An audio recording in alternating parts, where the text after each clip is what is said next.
Appadoo with us, the founder of HoneyBadger, a company that helps organisations put its people first. So, Vim, I think one of the most important things that you do is around culture. It'd be great to just learn a bit more about what you've seen from that angle. Yeah, sure. So I'm working on a book at the moment on culture design and the traditional approaches that businesses have taken to defining that culture. So what I think we have seen and grown accustomed to in the past is culture comes from the top. So it's quite a top-heavy process where the business leader, the founder, the exec board, board of directors, whoever it might be, sets a precedent and determines what the culture is going to be. Or they'll bring in a bunch of consultants who define the mission, vision, and values, and that then translates into a set of behaviours that get stuck up on a wall. And it is the expected behaviour for people that are working there. What HoneyBadger do is we flip the model on its head. So we're trying to work with people on the ground to define and understand who they are in their personal culture, to then inform a team culture and ways of working that then influences up to shape what organisational culture looks like across the board. And what we've seen is the need is there more now than ever for people to be able to understand their whole selves and have the choice of which elements of their whole identity they want to bring to work, rather than it being assumed that you do or don't do certain things in the workplace, or you don't have your kids on screen on Zoom, or whatever it might be. It's all of those kind of things. And how do you think the fact that we are moving to a more agile type setup? Yeah, I think it has its pros and its cons. It means that we're again falling back on our networks or spheres of influence to recruit in, because it's the easiest thing to do, especially when you're trying to recruit quickly. So there is a huge opportunity to bring more diversity into it, but we need to work harder now than ever to make sure we do that. And what our statistics have shown us through a cultural inclusion project we've been working on recently is Black and minority ethnic people are above and beyond overqualified for the positions that they've been in. When we think of diversity, we oversimplify the problem if we just need to get more people of colour in the room. And it's kind of like, no, actually, you need to pay people fairly. You need to make sure you've got a diverse pool of CVs, because this kind of fallacy of meritocracy it's not real. It's not how the lay of the land works.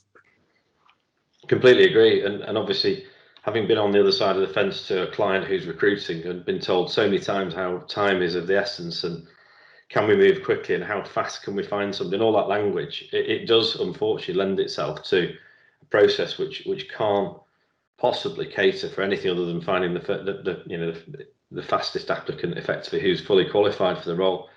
You mentioned the gender pay gap and the pay gap generally in terms of equality and that kind of thing. I was under the impression for quite a while that was really improving, and very pleased with how that was changing over the last 2 or 3 years. It feels like there's a lot more talk, and particularly with COVID, that just isn't the case. The data is showing actually there hasn't been as much improvement at all out there. But what's your view? So the gender pay gap's one thing, but then there's the race pay gap, which no one speaks about, and then the kind of LGBTQ plus pay gap, or socioeconomic pay gaps. And so when we think of diversity, we're taught to funnel it into gender because it's what we're comfortable discussing, and that conversation's been in the workplace for a really long time. Then when you apply intersectionality on top of it, so you're a Black woman with a disability who might also be gay, you're kind of striking all these balances of, well, where's your pay gap? What is your pay gap? And it goes back to that lack of transparency in organisations. So people who felt othered don't know where to start. They don't know what the market rate is. And if you're taught that you're lucky to have a job in the first place, you're not going to challenge it. And unfortunately, businesses, whether intentionally or not, benefit from that. Yeah, I see people all the time where they're redundant or whatever, and it's kind of that opportunist approach to paying people less. And I get the commercial argument as well, but I think all of that gets thrown into effectively a melting pot, which just doesn't get the results that you want. Yeah, and it perpetuates the problem. If the world is changing, and if you're not going to change now, when are you going to change? And it's just not good enough. And we've seen that it's not good enough over all of the social movements that have happened over the last few months. So Black Lives Matter being one of the epitomes of it, is people aren't going to put up with this for much longer. And if we don't act, your statements aren't going to be enough. We always try and not to have political discussions in these conversations. Somehow always ends up in it, though. I mean, we are in a very political time at the minute with everything happening. I'm trying to wonder, what is that next step? Where are people going to take it? How are they going to make this more equal? I'd kind of argue that Black Lives Matter isn't a political debate at all. Race is political. It's a human rights issue. It's how we value life. That's not political. Then equally, the substance comes through the action. And you're right, it's too easy to take a knee. It's too easy to put out the statement. They're the vanity metrics that we get shushed by when anyone's looking for real change. So that's what HoneyBadger's here to do, is make sure that kind of action, that kind of surface action turns into real action. And it is happening. It's just going to take a long time, because it means a real hard self-reflection on the systemic issues that people have to deal with every day. And that's just really tough. It's like, I kind of keep describing COVID as a global awakening. People are kind of waking up to all of this inequality of lots and lots of different forms, of whether you've got a spare room to work out of, or if you can afford a heating bill if you're staying at home 24 hours a day, through to stop and searches, or all of that kind of everything that we've seen. And with that awakening, you're in the middle of a pandemic, so it's a lot for people to take on. Knowing that change is going to take a long time to happen. What if you could kind of wave a magic wand in specific to the UK, what would you be saying to your client base, your future clients, about how things need to change? People need to be put first, whether that's your employees, your customers, the audience you're serving, or society at large, because businesses tend to focus on one of those three things, not all of them. So, your CSR policy will focus on society and what you want to put out in the world, or your market research will teach you how to improve your UX, so your audience is engaged. And then, your HR team might just say, oh, well, we're going to recruit loads, so let's get the recruitment process off the ground. What we're saying is actually organisations need to bring all three of those elements into your culture and into the forefront, so that you look after your employees as much as you do your audience, and you make sure your business is operating to make sure they're looking after the world, or the society that they're having an impact on as well. Because the future does look really different in what people value, and we're starting to see that in how people are buying or support local movements, or even how people are choosing where to work for. It's, well, where is my value gonna lie here? How am I helping? Where's the impact? My kids are growing up to be so much more aware than certainly my generation was at their age. I think that progress you talk about is absolutely massive, but it just feels like there's a hell of a long way to go still. I take on board your point about they'll get left behind and all that kind of stuff, but a lot of people can only think short term, particularly with Corona and post COVID next year. Hopefully we're looking a bit more positively. But what can we be saying to people that will move them out of short term thinking? Well, it is a financial decision anyway. So the statistics are out there. If you have more diversity in the team, or you hire more breadth of backgrounds, and you improve innovation, you improve your creativity, you get a higher return on investment, because the amount of ideas are different. But there's also the statistics that show when you look at culture and you improve that diversity and you address workplace bullying and harassment, you see a decrease in absenteeism, you improve your employee retention, you're spending less on recruitment because people stay for longer. So it is a financial conversation anyway to be able to do this, and it's securing the stability of the business, because you have less churn, you're having a bigger impact, you're making sure people are working in ways that they're their happiest. The numbers and the data is really what holds the whole business together, because people will go on transformation programs, or culture change programs, or organizational design programs, and not measure any of the impacts, not know what the success looks like, whether it's been whether people have changed, whether those behaviours or habits have made a difference. And that's key to us, is proving the value of it, and the success metrics that are really different to the vanity metrics. So not just profit and loss, but how do you truly measure employee satisfaction? That's not a survey. How can you show culture change in an organisation? What does success look like? Where businesses fall over is they'll put a diversity initiative in place to recruit more diversity, but they won't do any of the groundwork to change the culture to support that diversity. That's the tension point is, yeah, we've hired a diverse team, we've got one of everything, they tick all the boxes, but if you've not done the hard work of changing the culture to make sure everyone's comfortable, you're not changing anything. So important for me that this is embedded from absolutely the main board to say, actually, these are the metrics, these will deliver. And by the way, these might take 2 years, there might be a lag, because I think even on some of the data we gather for clients, and ours is much more, I don't know what you'd call them, hard metrics on, CVs, candidates, rejection, attrition, all that sort of stuff. Even then, we find that people switch off, they disengage, that they go back to actually, well, we just simply need to hire, can we just get on with that? And it's so hard to keep people on that core message. Yeah, well, it's surprising how few people collect that data to then know whether they've got a problem or not. So if you have that data and you can quite quickly see, well, anyone with an ethnic name we didn't interview, it's easy to be like, oh, that's just they weren't good enough, versus, oh, maybe we've got an unconscious bias problem that we didn't know, and how do we change that? What do we do about it? And that's the key point, is having someone in the team that can look at that and say, oh crap, we need to we need to change, versus moving on because pressure's there, or you've got a target to hit, or whatever it might be.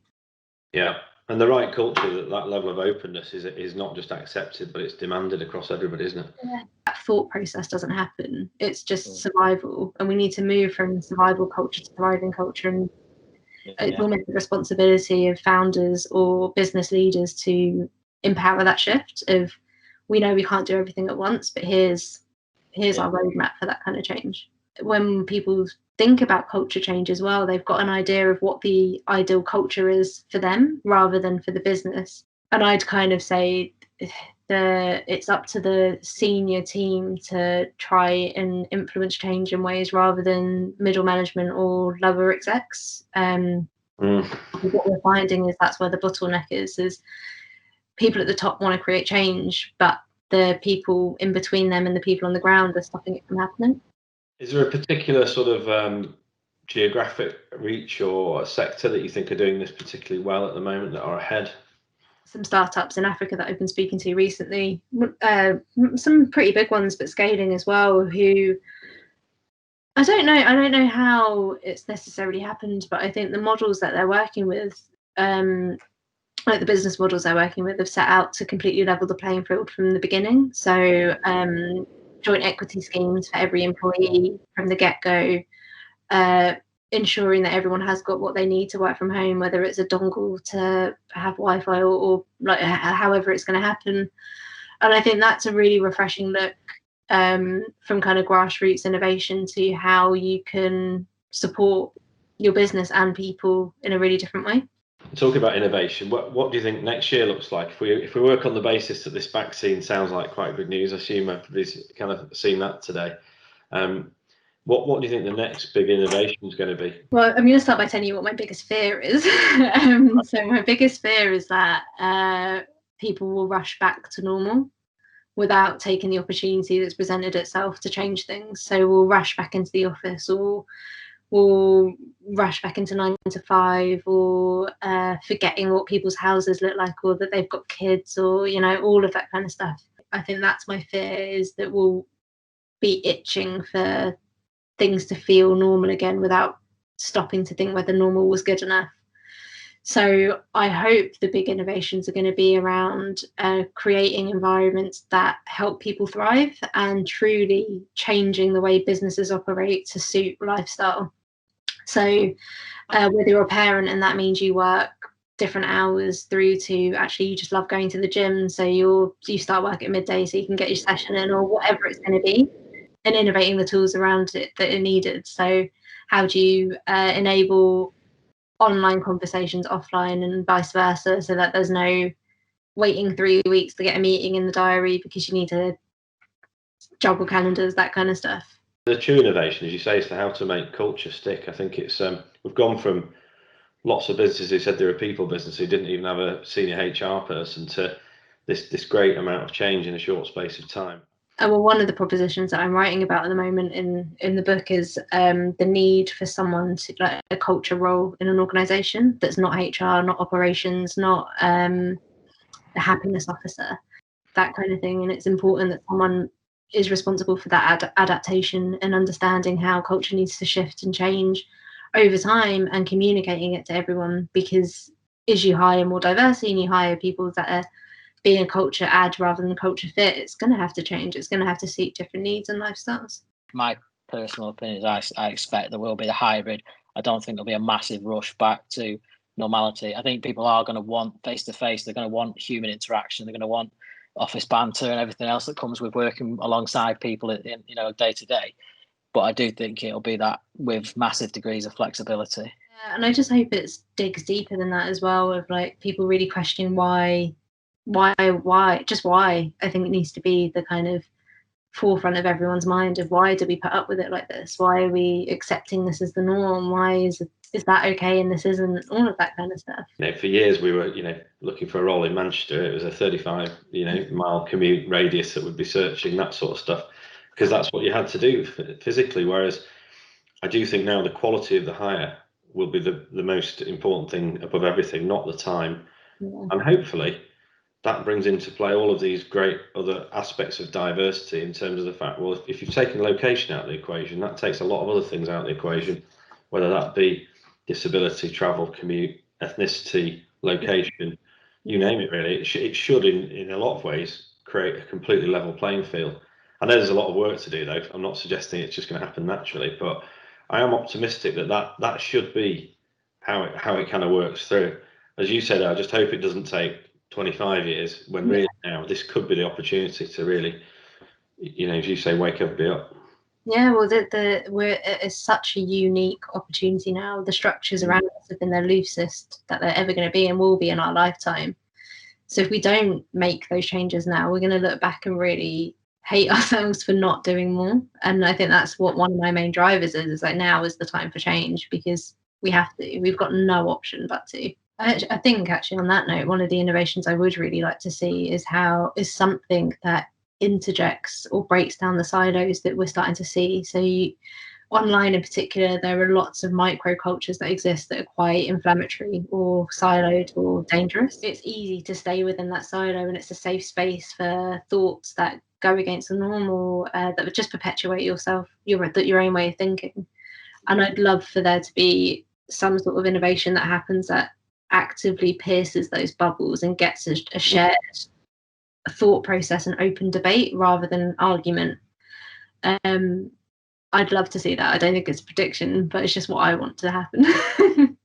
That's the beauty of diversity as well, is opening up that conversation. It's just trying to do it in a way that doesn't annoy you, so you're not seeing all this random stuff that you can't relate to, but also does it in a way that does open your eyes. Like, Amazon haven't quite cracked it, where you buy a water bottle and then you get advertised loads of water bottles. It's the polar opposite of that. It's kind of the next phase of machine learning, right? It's how we build the algorithms to be smart enough to know when that moment exists, what it looks like, how it's to have that like happiness level. I feel like I could go on all night here, if I'm really honest. Covering so many topics that are right on the button for what we're talking about.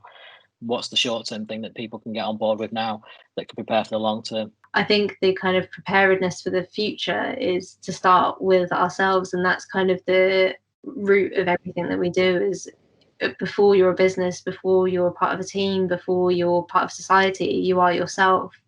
And the taught the least to do, or have the least support to do, is reflect on who we are, what we believe in, what our own values are, and taking the time to do so. And so that's kind of our starting point, is let's work on the individual first and then move outwards from that.